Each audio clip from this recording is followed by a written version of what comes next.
Happy Friday, everybody. Once again, Brendan Folan, your Government Relations Director here at the AEA. I'm joined this week with by President Joe Thomas.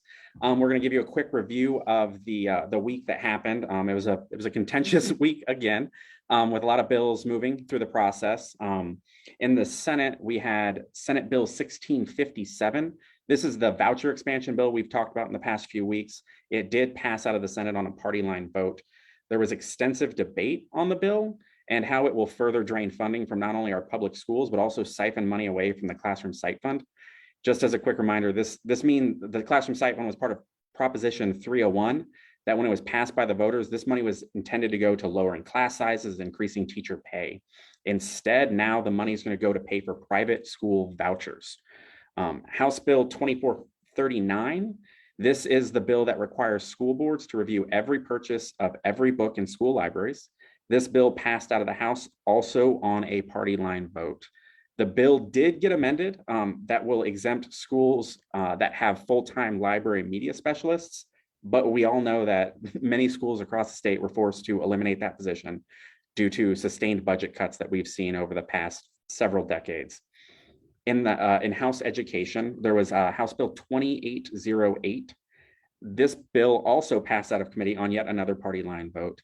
The bill will, as a reminder, this bill will give schools $150 extra per student in funding for the next 3 years. If the school doesn't get a letter grade of C or higher in that time, the school is going to either be forced to fire their current school superintendent, be taken over by the state, or close the school and allow another entity to come in and take it over. So there was a lot of debate in that in House Education on that. Unfortunately, the committee chair refused to let everybody speak and limited testimony to 3 people per side. So while debate could have gone on for several hours, it was unfortunately limited. Looking ahead to next week, we have crossover week. So that means the only committees that are going to be meeting are the House and Senate Appropriations Committees. And instead of the other committees, you're going to see both chambers trying to pass out as many bills as they possibly can out of their respective chambers. And this is so they can continue going forward through the committee process in the other chamber. Going forward, House bills will only be allowed to be heard in Senate committees, and Senate bills will only allowed to be heard in House committees. Unfortunately, there are still quite a few bills that the AEA is opposed to that are ready to go to floor votes in their respective chambers. I wanted to highlight a few of the most egregious for you this week. So Senate Bill 1211, this is the bill that's going to require teachers to post everything they use in the classroom online. It also requires additional requirements on when they have to post anything dealing with gender, sex, race, social emotional learning, and just overly burdensome on teachers and educators across the state. Senate Bill 1159 is also in the Senate. This is another attack on the teaching profession that we've seen time and time again. So the bill will further weaken teacher certifications and allow anyone with an emergency teaching certificate, teaching intern, or substitute certificate to participate in what are called classroom-based teaching programs. This is where they will learn how to teach while they're the primary teacher of record and in charge of a classroom. Furthermore, it also expands what are called the subject matter expert certificates. This expands them. Right now, they're allowed to be used for grades 6 through 12. This expands them to kindergarten through 5th grade. We're still unsure how you prove that you're a subject matter expert to teach kindergarten through 5th grade, but apparently the bill's proponents think that's possible. House Bill 2161 is yet another anti-LGBTQ bill that we've seen come through. This is the bill that will force educators to out all of their LGBTQ students. There was an amendment that was distributed by Representative Kaiser, the bill's sponsor, that will result in educators being fired and losing their teaching certificates if they refuse to out their students. So this is just yet again another attack on our LGBTQ students. And I want to send it over to Joe real quick to talk about the bills and some stuff to expect next week. Thank you, Brendan, and thank you all, everybody, for taking a moment to watch this, whether you're watching it live on Friday afternoon, heading into a relaxing and well-deserved 3-day weekend, or you're watching it as part of President's Day weekend.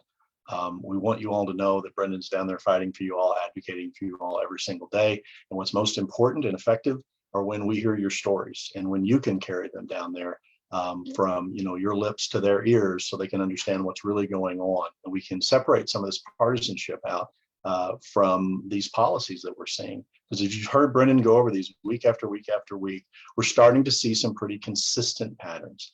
These bills are anti-teacher, they are anti-student, and they are anti-public school. And they are, whether they believe they can pass them all or pass some of them, whether they believe they can pass universal vouchers or just triple the size of vouchers this year, they are constantly marching towards privatization and towards state legislative control of our schools.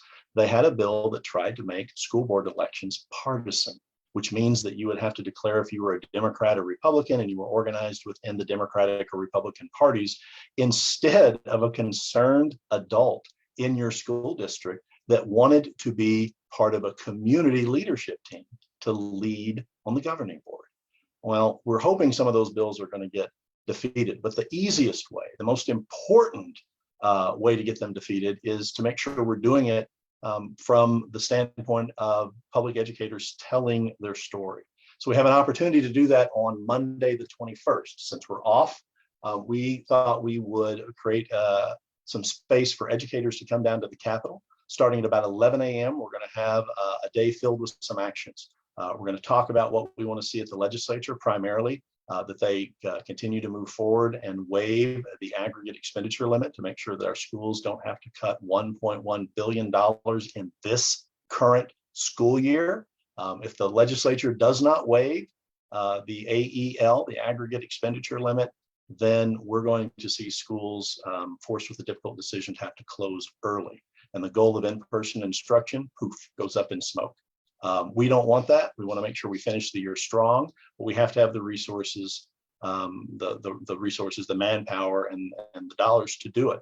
So what we need to see are solutions like that are rooted in common sense. Let's support our educators that are showing up every single day to do the good work of educating our students. Instead, we're seeing policies that are trying to have you post every lesson plan you're going to teach for the year prior to even day one of school. There are these paperwork bills that are going to push people out of the profession. And there's some legislators down there that don't care. They haven't supported you, and they're not going to start this session. We have to stand up once again for our students, for our colleagues, and for our school districts. You shouldn't have to work this hard at the legislature. You shouldn't. You should be able to turn in a full day's work, and at the end of Friday, go home, leaving everything at work, and enjoying some time with your family. But this is Arizona, and we know that Arizona elect too many politicians that think they know your job better than you do. And we have to go down and talk to them. And we'll change the minds of the ones we can change the minds of. And if they won't change their minds, then we get an election every 2 years and we'll change some of their faces. But we need to have the conversations with them first to give them an opportunity to support public schools, because they all say that's what they do. So on the 21st, Monday, we need you down at the Capitol. You can RSVP. We'll put a link in this when we repost it after this live session, where you can go and you can register, and you can be down there with dozens, if not hundreds, of educators that are willing to stand up for their schools one more time and make sure that we get the resources that we need.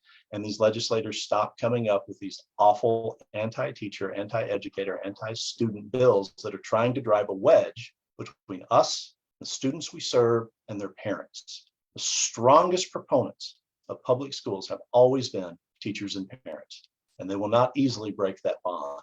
But we have to let our parents know what the real issues are in education and make sure that we're listening to them.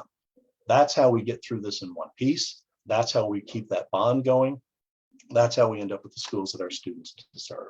So Brendan's going to be here every week to give you guys the update, but we've got to have you all down at the Capitol on these strategic days where we can speak loudly and strongly in supporting our students and our schools. Brendan. Thanks, Joe. And speaking of being down at the Capitol, I'd be remiss if I did not mention that our amazing AEA retired will be down at the Capitol on Tuesday.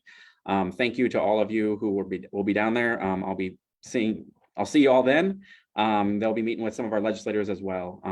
But with that, that's all for the week. So hope you all have a great weekend and see you next week.